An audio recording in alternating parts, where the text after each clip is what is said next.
1 Samuel അധ്യായം 18. ദാവീദും ജോനാഥാനും. ദാവീദ് രാജാവിനോട് സംസാരിച്ചു തീർന്നപ്പോൾ ജോനാഥാന്റെ ഹൃദയം അവന്റെ ഹൃദയത്തോട് ഒട്ടിച്ചേർന്നു. ജോനാഥാൻ അവനെ പ്രാണതുല്യം സ്നേഹിച്ചു. സാവൂൾ അവനെ പിതൃഭവനത്തിലേക്ക് തിരിച്ചയക്കാതെ അവിടെ താമസിപ്പിച്ചു. ജോനാഥാൻ ദാവീദിനെ പ്രാണതുല്യം സ്നേഹിച്ചതിനാൽ അവനുമായി ഒരു ഉടമ്പടിയുണ്ടാക്കി. അവൻ തൻ്റെ മേലങ്കിയൂരി ദാവീദിനെ അണിയിച്ചു. തൻ്റെ പടച്ചട്ടയും വാളും വില്ലും അരക്കച്ചയും അവന് കൊടുത്തു. സാവൂൾ അയക്കുന്നിടത്തൊക്കെ പോയി ദാവീദ് കാര്യങ്ങളെല്ലാം നന്നായി നടത്തിപ്പോന്നു. അതുകൊണ്ട് സാവൂൾ അവനെ പടത്തലവനാക്കി. ഇത് ജനത്തിനും സാവൂളിൻ്റെ ഭൃത്യർക്കും ഇഷ്ടപ്പെട്ടു. സാവൂളിൻ്റെ അസൂയ. ദാവീദ് ഗോലിയാത്തിനെ സംഹരിച്ചതിനു ശേഷം അവർ മടങ്ങി വരുമ്പോൾ ഇസ്രായേലിലെ എല്ലാ നഗരങ്ങളിലും സ്ത്രീകൾ തപ്പും മറ്റു വാദ്യങ്ങളുമായി ആടിപ്പാടി സന്തോഷത്തോടെ സാവൂളിനെ എതിരേറ്റു. അവർ സന്തോഷം കൊണ്ട് മതിമറന്നു പാടി. സാവൂൾ 1000 കൊന്നു, ദാവീദ് 10,000. ഇത് സാവൂളിന് ഇഷ്ടപ്പെട്ടില്ല. കോപാകുലനായി അവൻ പറഞ്ഞു, അവർ ദാവീദിന് 10,000 കൊടുത്തു, എനിക്കോ 1000. ഇനി രാജ്യത്വമല്ലാതെ എന്താണ് അവന് കിട്ടാനുള്ളത്? അന്നു മുതൽ സാവൂൾ ദാവീദിനെ സംശയദൃഷ്ടിയോടെ വീക്ഷിക്കാൻ തുടങ്ങി. പിറ്റേ ദിവസം ദൈവം അയച്ച ഒരു ദുരാത്മാവ് സാവൂളിൽ പ്രവേശിച്ചു. അവൻ കൊട്ടാരത്തിനുള്ളിൽ ഭ്രാന്തനെ പോലെ പുലമ്പിക്കൊണ്ടിരുന്നു. ദാവീദാകട്ടെ പതിവ് പോലെ കിന്നരം വായിച്ചു കൊണ്ടിരുന്നു. സാവൂളിന്റെ കയ്യിൽ ഒരു കുന്തമുണ്ടായിരുന്നു. ദാവീദിനെ ചുമരോട് ചേർത്ത് തറയ്ക്കാൻ ഉദ്ദേശിച്ചുകൊണ്ട് സാവൂൾ കുന്തമെറിഞ്ഞു. ദാവീദ് 2 പ്രാവശ്യം ഒഴിഞ്ഞു മാറി. കർത്താവ് തന്നെ വിട്ട് ദാവീദിനോട് കൂടെയാണെന്നറിഞ്ഞപ്പോൾ അവൻ ദാവീദിനെ ഭയപ്പെട്ടു. സാവൂൾ അവനെ തന്റെ അടുക്കൽ നിന്ന് അകറ്റി ഒരു സഹസ്രാധിപനാക്കി. അവൻ അവരെ നയിച്ചു. കർത്താവ് കൂടെ ഉണ്ടായിരുന്നതിനാൽ എല്ലാ ഉദ്യമങ്ങളിലും ദാവീദ് വിജയം വരിച്ചു. ദാവീദിന്റെ വിജയം കണ്ട് സാവൂൾ കൂടുതൽ ഭയപ്പെട്ടു. എന്നാൽ ഇസ്രായേലിലും യൂദായിലുമുള്ളവർ ദാവീദിനെ സ്നേഹിച്ചു. അവൻ അവരുടെ സമർത്ഥനായ നേതാവായിരുന്നു. സാവൂൾ ദാവീദിനോട് പറഞ്ഞു, ഇതാ എൻ്റെ മൂത്ത മകൾ മേരബ്, അവളെ നിനക്ക് ഞാൻ ഭാര്യയായി നൽകാം. ധീരോചിതമായി നീ എനിക്ക് വേണ്ടി കർത്താവിന്റെ യുദ്ധം നടത്തിയാൽ മതി. തന്റെ കൈയല്ല, ഫിലിസ്ത്യരുടെ കൈ അവന്റെ മേൽ പതിക്കട്ടെ എന്ന് അവൻ വിചാരിച്ചു. ദാവീദ് സാവൂളിനോട് ചോദിച്ചു, രാജാവിന്റെ ജാമാതാവാകാൻ ഞാൻ ആരാണ്? ഇസ്രായേലിൽ എൻ്റെ പിതൃഭവനത്തിനും ഉറ്റവർക്കും എന്തു സ്ഥാനമാണുള്ളത്? എന്നാൽ മേരബിനെ ദാവീദിന് ഭാര്യയായി കൊടുക്കേണ്ട സമയമായപ്പോൾ സാവൂൾ അവളെ മെഹോലാത്യനായ അദ്രിയേലിന് നൽകുകയാണ് ചെയ്തത്. സാവൂളിന്റെ മകൾ മീഖാൽ ദാവീദിനെ സ്നേഹിച്ചു. സാവൂൾ അതറിഞ്ഞു. അവന് അതിഷ്ടമായി. അവൾ അവനൊരു കെണിയായി തീരുന്നതിനും ഫിലിസ്ത്യർ അവനെതിരെ തിരിയുന്നതിനും വേണ്ടി അവളെ ഞാൻ അവന് നൽകും എന്ന് രാജാവ് വിചാരിച്ചു. അതിനാൽ സാവൂൾ ദാവീദിനോട് 2 പ്രാവശ്യം പറഞ്ഞു, നീ എൻ്റെ ജാമാതാവാകണം. സാവൂൾ ഭൃത്യന്മാരോട് കൽപ്പിച്ചു, നിങ്ങൾ രഹസ്യമായി ദാവീദിനോട് ഇങ്ങനെ പറയണം, ഇതാ രാജാവ് നിന്നിൽ സംപ്രീതനായിരിക്കുന്നു. അവന്റെ ഭൃത്യന്മാരെല്ലാവരും നിന്നെ സ്നേഹിക്കുന്നു. ആകയാൽ നീ രാജാവിന്റെ മരുമകനായി തീരണം. സാവൂളിന്റെ ഭൃത്യന്മാർ അത് ദാവീദിന്റെ ചെവിയിൽ മന്ത്രിച്ചു. അവൻ ചോദിച്ചു, ദരിദ്രനും അപ്രശസ്തനുമായ ഞാൻ രാജാവിന്റെ മരുമകനാകുക എന്നത് അത്ര നിസ്സാരമാണെന്ന് നിങ്ങൾ കരുതുന്നുവോ? ഭൃത്യന്മാർ ദാവീദ് പറഞ്ഞ വിവരം അതേപടി സാവൂളിനെ അറിയിച്ചു. സാവൂൾ കൽപ്പിച്ചു, നിങ്ങൾ ദാവീദിനോട് ഇപ്രകാരം പറയണം, തന്റെ ശത്രുക്കളോടുള്ള പ്രതികാരമായി ഫിലിസ്ത്യരുടെ 100 അഗ്രചർമ്മമല്ലാതെ രാജാവ് യാതൊരു വിവാഹ സമ്മാനവും ആഗ്രഹിക്കുന്നില്ല. അങ്ങനെ ദാവീദിനെ ഫിലിസ്ത്യരുടെ കൈകളിൽ അകപ്പെടുത്താമെന്ന് സാവൂൾ വിചാരിച്ചു. ഭൃത്യന്മാർ ദാവീദിനെ ഇത് അറിയിച്ചപ്പോൾ രാജാവിന്റെ മരുമകനാകുന്നത് അവൻ ഇഷ്ടമായി. നിശ്ചിത സമയത്തിനുള്ളിൽ ദാവീദ് തന്റെ പടയാളികളോടൊത്ത് പുറപ്പെട്ടു ചെന്ന് ഫിലിസ്ത്യരിൽ 200 പേരെ കൊന്നു.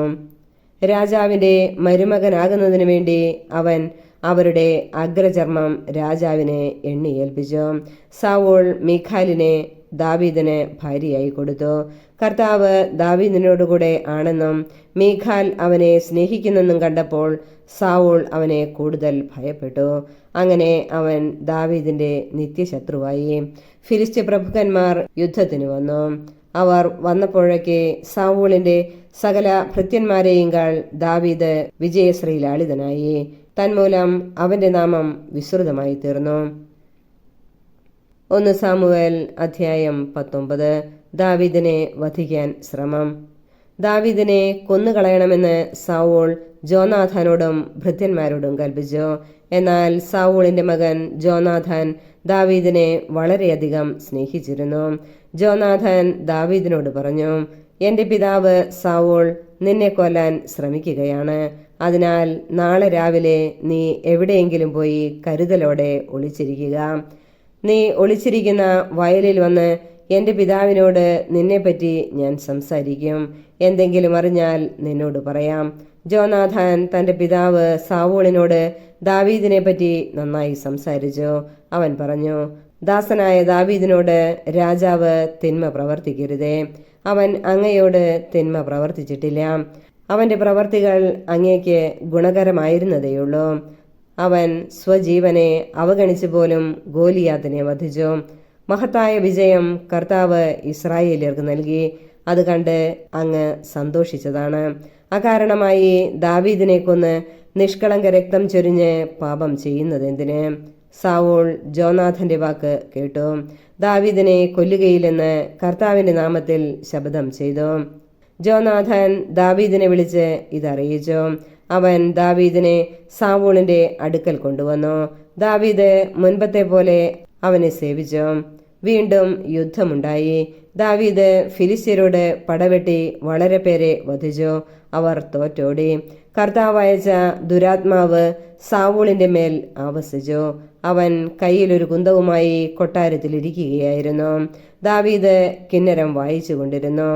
സാവൂൾ അവനെ കുന്തം കൊണ്ട് ചുമരോട് ചേർത്ത് തറയ്ക്കാൻ ശ്രമിച്ചു. അവൻ ഒഴിഞ്ഞുമാറി. കുന്തം ചുമരിൽ തറഞ്ഞു കയറി.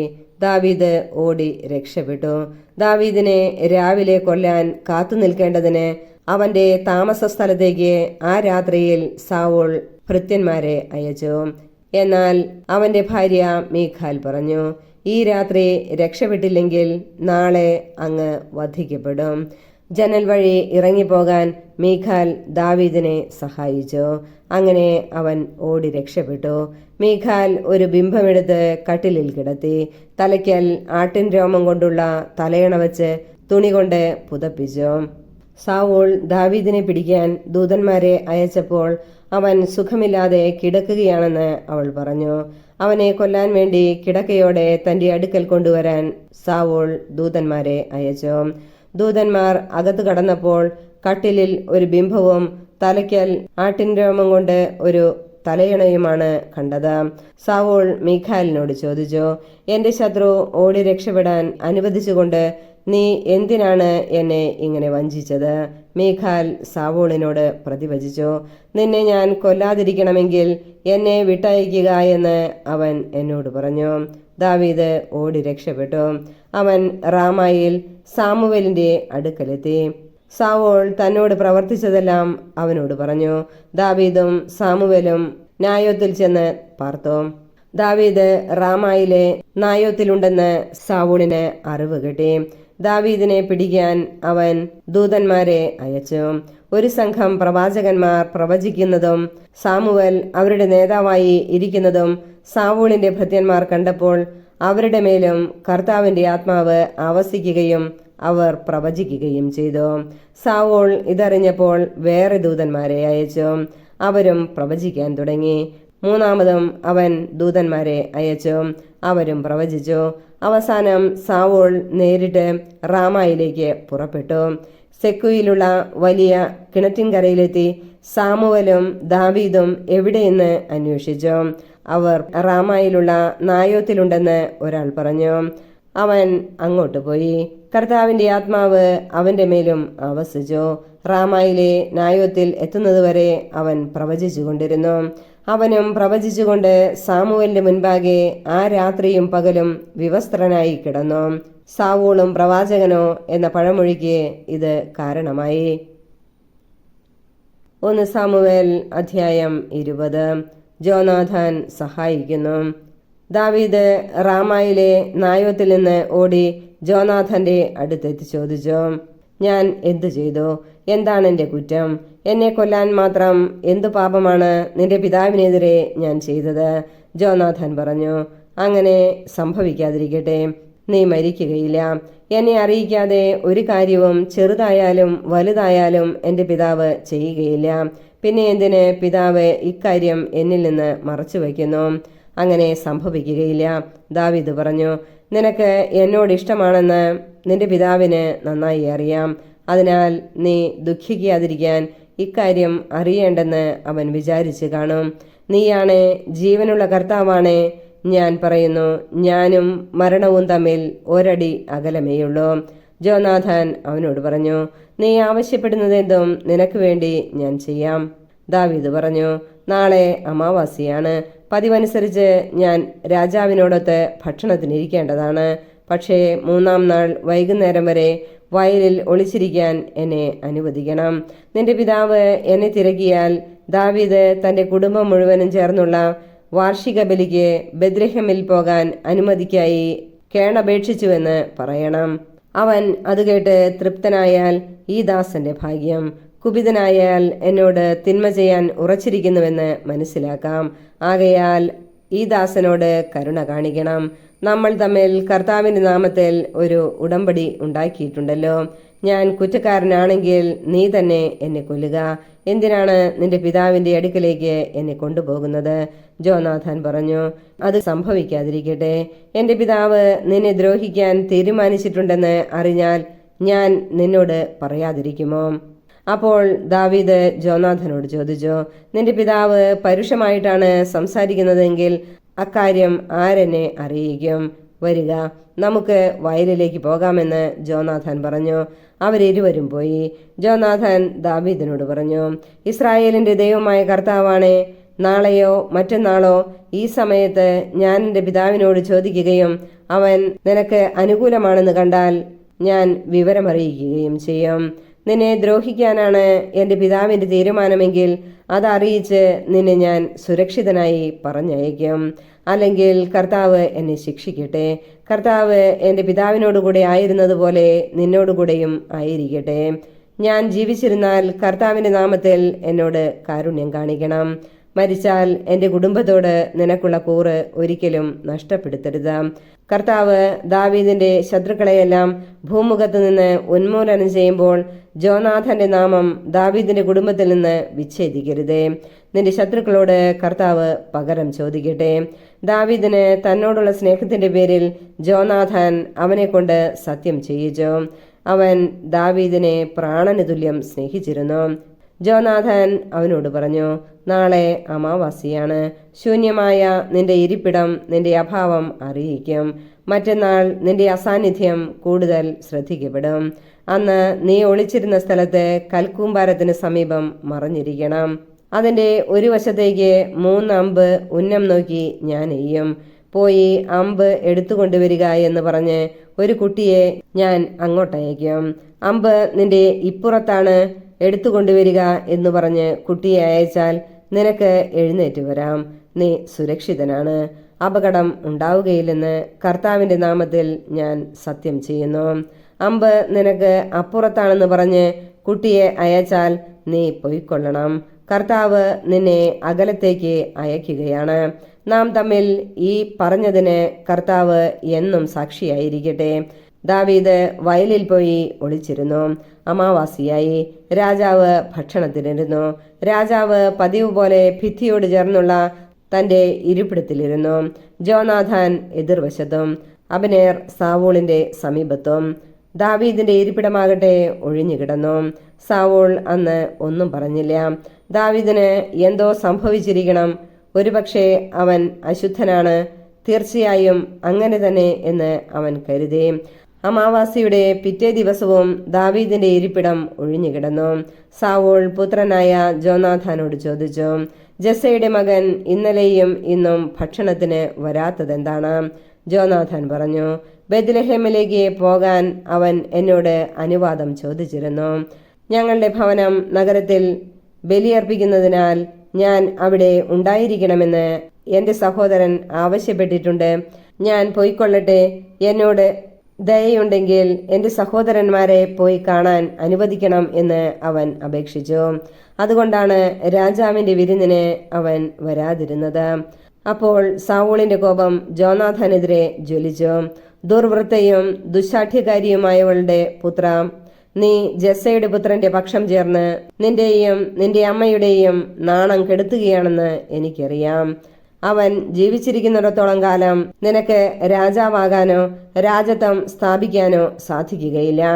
അതുകൊണ്ട് അവനെ ആളയച്ച് എന്റെ അടുക്കൽ പിടിച്ചുകൊണ്ടുവരിക. അവൻ മരിക്കണം. ജോനാഥാൻ ചോദിച്ചു, എന്തിനവനെ വധിക്കണം? അവൻ എന്തു ചെയ്തു? സാവൂൾ ജോനാഥാനെ കൊല്ലാൻ അവന്റെ നേരെ കുന്തമെറിഞ്ഞു. ദാവീദിനെ കൊല്ലാൻ തന്റെ പിതാവ് തീരുമാനിച്ചിരിക്കുകയാണെന്ന് അവന് മനസ്സിലായി. അവൻ തീന്മേശയിൽ നിന്ന് കോപത്തോടെ ചാടി എഴുന്നേറ്റു. അമാവാസിയുടെ പിറ്റേ ദിവസമായ അന്ന് അവൻ ഭക്ഷണമൊന്നും കഴിച്ചില്ല. തന്റെ പിതാവ് ദാവീദിനെ അപമാനിച്ചത് നിമിത്തം അവൻ ദുഃഖിച്ചു. പിറ്റേ ദിവസം രാവിലെ ദാവീദുമായി പറഞ്ഞൊത്തിരുന്നതനുസരിച്ച് ജോനാഥാൻ ഒരു കുട്ടിയോടൊത്ത് വയലിലേക്ക് ചെന്നു. ജോനാഥാൻ ആ കുട്ടിയോട് പറഞ്ഞു, ഞാൻ എയ്യുന്ന അമ്പ് ഓടിച്ചെന്ന് കണ്ടെടുക്കുക. കുട്ടി ഓടുമ്പോൾ അവന്റെ അപ്പുറത്തേക്ക് ഒരമ്പ് എയ്തു. ജോനാഥാൻ എയ്ത അമ്പ് വീണെടുത്ത് കുട്ടി ചെന്നപ്പോൾ അവൻ കുട്ടിയോട് വിളിച്ചു പറഞ്ഞു, അമ്പ് നിന്റെ അപ്പുറത്തല്ലേ? ജോനാഥാൻ വീണ്ടും കുട്ടിയോട് വിളിച്ചു പറഞ്ഞു, അവിടെ നിൽക്കരുത്, ഓടുക, വേഗമാകട്ടെ. കുട്ടി അമ്പ് പെറുക്കിയെടുത്ത് അവന്റെ അടുത്തെത്തി. ജോനാഥാനും ദാവീദുമല്ലാതെ കുട്ടിക്ക് കാര്യമൊന്നും മനസ്സിലായില്ല. ജോനാഥാൻ ആയുധങ്ങൾ കുട്ടിയെ ഏൽപ്പിച്ചിട്ട് ഇവയെല്ലാം നഗരത്തിലേക്ക് കൊണ്ടുപോയിക്കൊള്ളുക എന്ന് പറഞ്ഞു.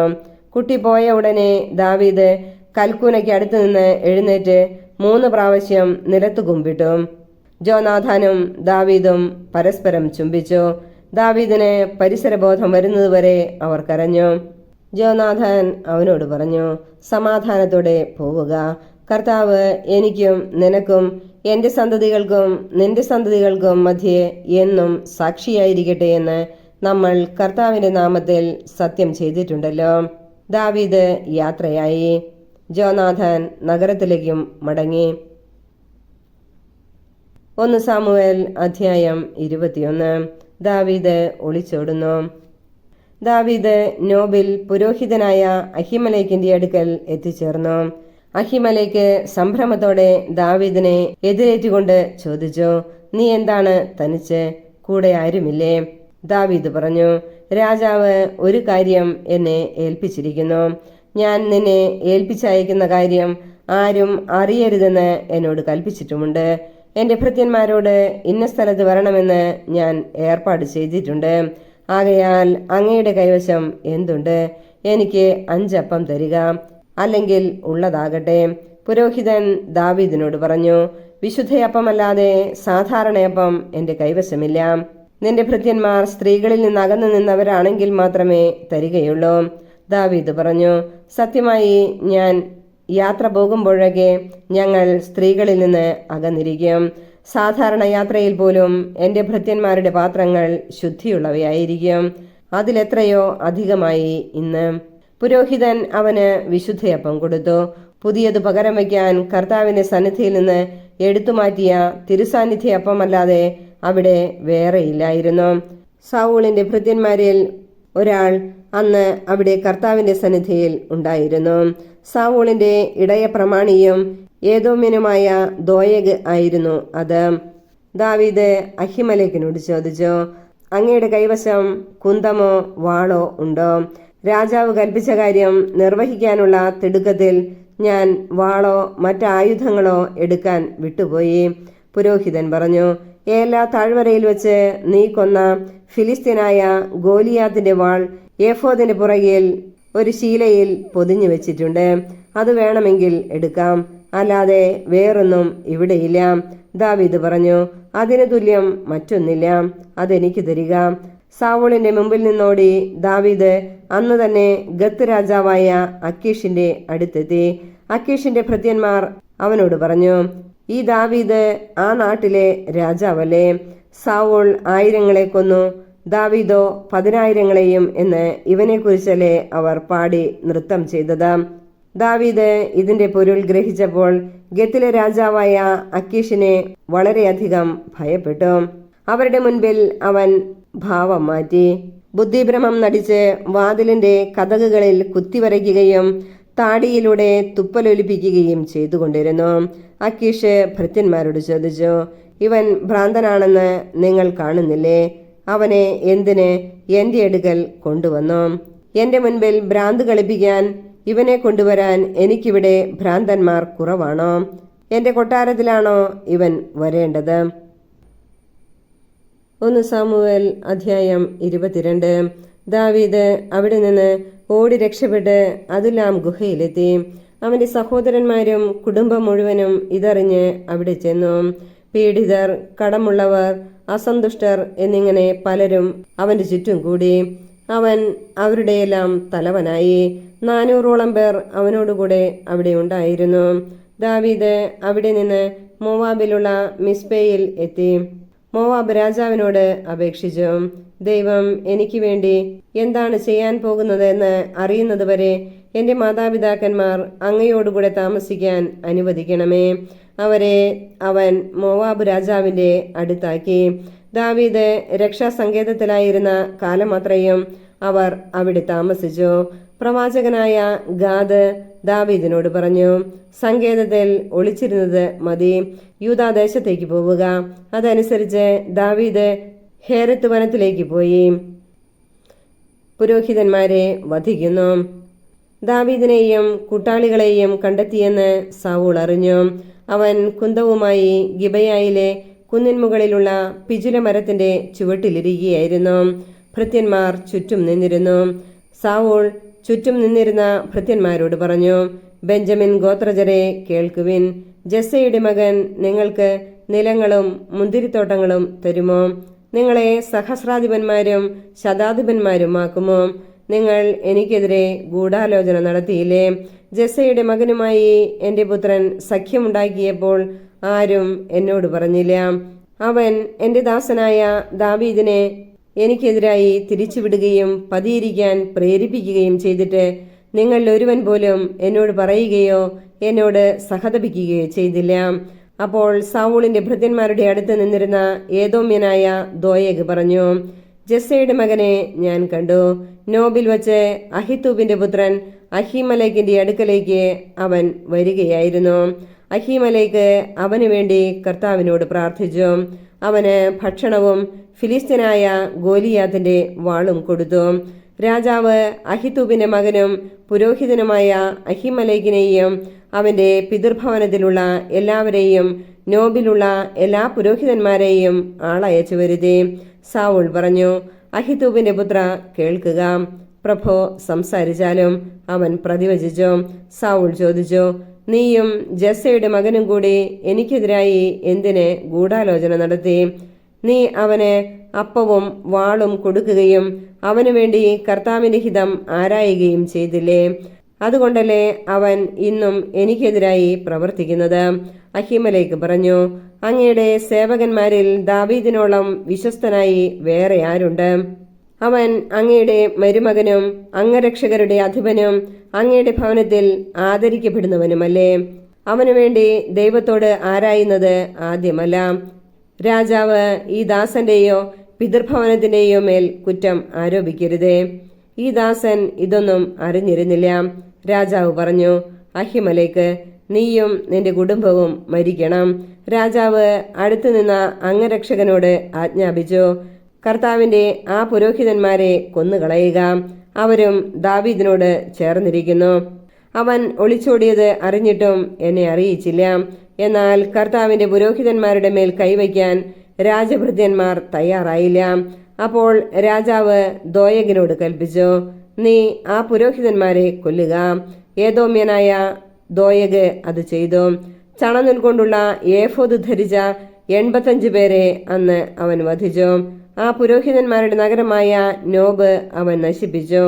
പുരുഷന്മാർ, സ്ത്രീകൾ, കുട്ടികൾ, ശിശുക്കൾ, കഴുതകൾ, ആടുമാടുകൾ എന്നിങ്ങനെ എല്ലാറ്റിനെയും വാളിനിരയാക്കി. എന്നാൽ അഹിത്തൂബിന്റെ മകൻ അഹിമലേക്കിന്റെ പുത്രന്മാരിലൊരുവനായ അബിയാഥർ രക്ഷപ്പെട്ട് ഓടി ദാവീദിന്റെ അടുത്തെത്തി. കർത്താവിന്റെ പുരോഹിതന്മാരെ സാവൂൾ വധിച്ച വിവരം അവൻ അറിയിച്ചു. ദാവീദ് അബിയാഥറിനോട് പറഞ്ഞു, ഏദോമ്യനായ ദോയഗ് അവിടെ ഉണ്ടായിരുന്നതിനാൽ അവൻ തീർച്ചയായും സാവൂളിനോട് പറയുമെന്ന് അന്ന് തന്നെ ഞാൻ മനസ്സിലാക്കിയിരുന്നു. നിന്റെ പിതൃഭവനത്തിൽ എല്ലാവരും മരിക്കുന്നതിന് ഞാൻ കാരണമായി. ഭയപ്പെടേണ്ട, എന്നോടുകൂടെ താമസിക്കുക. എന്റെ ജീവൻ അപഹരിക്കാൻ നോക്കുന്നവർ നിന്റെയും ജീവൻ അന്വേഷിക്കുന്നു. എന്റെ അടുക്കൽ നീ സുരക്ഷിതനായിരിക്കും. 1 സാമുവേൽ അധ്യായം 23. ദാവീദ് കെയിലായിൽ. ഫിലിസ്തീയർ കെയില ആക്രമിക്കുന്നെന്നും മെതിക്കളങ്ങൾ കവർച്ച ചെയ്യുന്നെന്നും ദാവീദിന് അറിവ് കിട്ടി. അതിനാൽ അവൻ കർത്താവിനോട് ആരാഞ്ഞു, ഞാൻ പോയി ഫിലിസ്തീയരെ ആക്രമിക്കട്ടെയോ? കർത്താവ് ദാവീദിന് അനുമതി നൽകി. പോയി ഫിലിസ്തീയരെ ആക്രമിച്ച് കെയില രക്ഷിക്കുക. ദാവീദിനോടുകൂടെയുള്ളവർ ചോദിച്ചു, നമ്മൾ ഇവിടെ യൂദായിൽ തന്നെ ഭയന്നാണ് കഴിയുന്നത്, പിന്നെങ്ങനെ ഫിലിസ്തീയരെ നേരിടാൻ കെയിലായിൽ പോകും? ദാവീദ് വീണ്ടും കർത്താവിനോട് ആരാഞ്ഞു. കർത്താവ് പറഞ്ഞു, കെയിലായിലേക്ക് പോവുക, ഫിലിസ്തീയരെ ഞാൻ നിന്റെ കയ്യിൽ ഏൽപ്പിക്കും. ദാവീദും കൂട്ടരും അവിടെ ചെന്ന് ഫിലിസ്തീയരുമായി ഏറ്റുമുട്ടി. അവരുടെ ആടുമാടുകളെ അപഹരിച്ചു. വലിയൊരു കൂട്ടക്കൊല അവിടെ നടന്നു. അങ്ങനെ ദാവീദ് കെയില നിവാസികളെ രക്ഷിച്ചു. അഹിമലേക്കിന്റെ മകൻ അബിയാഥർ രക്ഷപ്പെട്ട് കെയിലായിൽ ദാവീദിന്റെ അടുത്ത് വരുമ്പോൾ കയ്യിൽ ഒരു ഏഫോദും ഉണ്ടായിരുന്നു. ദാവീദ് കെയിലായിൽ വന്നിട്ടുണ്ടെന്ന് സാവൂളിന് അറിവ് കിട്ടി. അവൻ പറഞ്ഞു, ദൈവം അവനെ എന്റെ കയ്യിൽ ഏൽപ്പിച്ചിരിക്കുന്നു. എന്തെന്നാൽ വാതിലുകളും ഓടാമ്പലുകളുമുള്ള പട്ടണത്തിൽ പ്രവേശിച്ച് അവൻ സ്വയം കുടുങ്ങിയിരിക്കുന്നു. സാവൂൾ ജനത്തെ വിളിച്ചുകൂട്ടി കെയിലായിൽ ചെന്ന് ദാവീദിനെയും കൂട്ടരെയും ആക്രമിക്കാൻ കൽപ്പിച്ചു. സാവൂൾ തനിക്കെതിരെ ദുരാലോചന നടത്തുന്ന വിവരമറിഞ്ഞ് ദാവീദ് പുരോഹിതനായ അബിയാഥറിനോട് പറഞ്ഞു, ഏഫോദ് ഇവിടെ കൊണ്ടുവരിക. അനന്തരം ദാവീദ് പ്രാർത്ഥിച്ചു, ഇസ്രായേലിന്റെ ദൈവമായ കർത്താവെ, എന്നെ പ്രതി കെയില നഗരത്തെ നശിപ്പിക്കാൻ സാവൂൾ ഒരുങ്ങുന്നതായി അങ്ങേ ദാസൻ കേട്ടു. കെയില നിവാസികൾ എന്നെ അവന്റെ കയ്യിൽ ഏൽപ്പിച്ചു കൊടുക്കുമോ?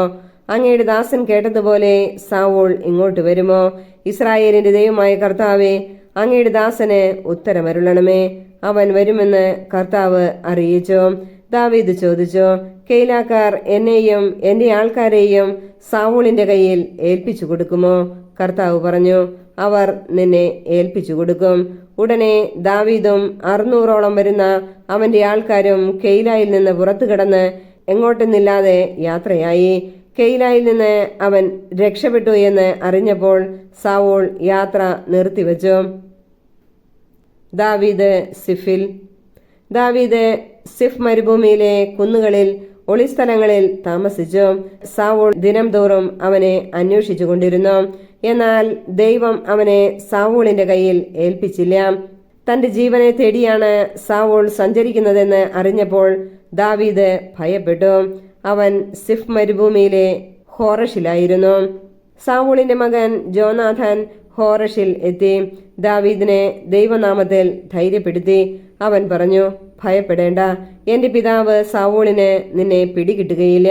നീ ഇസ്രായേലിന്റെ രാജാവാകും. ഞാൻ നിനക്ക് രണ്ടാമനുമായിരിക്കും. എന്റെ പിതാവിനും ഇതറിയാം. അവർ ഇരുവരും കർത്താവിന്റെ സന്നിധിയിൽ ഒരു ഉടമ്പടി ചെയ്തു. ദാവീദ് ഹോറഷിൽ താമസിച്ചു. ജോനാഥൻ വീട്ടിലേക്ക് തിരിച്ചുപോയി. സിഫുകാർ ഗിബയായിൽ സാവൂളിന്റെ അടുക്കൽ ചെന്ന് പറഞ്ഞു, ഞങ്ങളുടെ സമീപം ജഷിമോന് തെക്ക് ഹോറഷിലുള്ള ഹാക്കില കുന്നിലെ സങ്കേതങ്ങളിൽ ദാവീദ് ഒളിച്ചിരിക്കുന്നു. ആകയാൽ രാജാവെ, അങ്ങേക്ക് ഇഷ്ടമുള്ളപ്പോൾ വരിക. അവനെ രാജാവിന്റെ കയ്യിൽ ഏൽപ്പിച്ചു തരുന്ന കാര്യം ഞങ്ങൾ ഏറ്റിരിക്കുന്നു.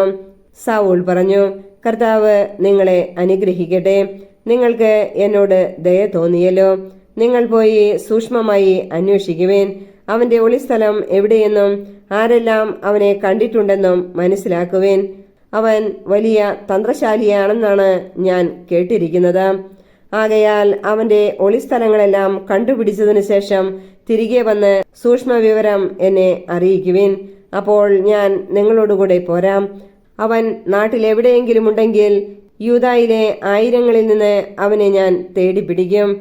അവർ പുറപ്പെട്ട് സാവൂളിനു മുൻപേ സിഫിലേക്ക് പോയി. ദാവീദും അനുചരന്മാരും ജെഷിമോന് തെക്ക് അരാബായിലെ മാവോൻ മരുഭൂമിയിലായിരുന്നു. സാവൂളും സേവകരും അവനെ അന്വേഷിച്ച് പുറപ്പെട്ടു. ഇതറിഞ്ഞ ദാവീദ് മാവോൻ മരുഭൂമിയിലുള്ള പാറക്കെട്ടിലേക്ക് പോയി. സാവൂൾ ഇത് കേട്ട് ദാവീദിനെ പിന്തുടർന്ന് മരുഭൂമിയിലെത്തി. സാവൂൾ മലയുടെ ഒരു വശത്തുകൂടെയും ദാവീദും അനുചരന്മാരും മറുവശത്തുകൂടെയും പോയി. സാവൂളിൽ നിന്ന് രക്ഷപ്പെടാൻ ദാവീദ് ബന്ധപ്പെടുകയായിരുന്നു. ദാവീദിനെയും അനുയായികളെയും പിടിക്കാൻ സാവൂളും സൈന്യവും അടുത്തുകൊണ്ടിരുന്നു. അപ്പോൾ ഒരു ദൂതൻ വന്ന് സാവൂളിനോട് പറഞ്ഞു, വേഗം വരണം, ഫിലിസ്ത്യർ നമ്മുടെ രാജ്യത്തെ ആക്രമിച്ചിരിക്കുന്നു. ഇത് കേട്ട് അവൻ ദാവീദിനെ പിന്തുടരാതെ ഫിലിസ്ത്യർക്കെതിരെ പുറപ്പെട്ടു. അങ്ങനെ ആ സ്ഥലത്തിന് രക്ഷപ്പെടലിന്റെ പാറ എന്ന് പേരുണ്ടായി. ദാവീദ് അവിടെ നിന്ന് എൻഗേദിയിലെ ഒളിസ്ഥലങ്ങളിൽ ചെന്ന് പാർത്തു.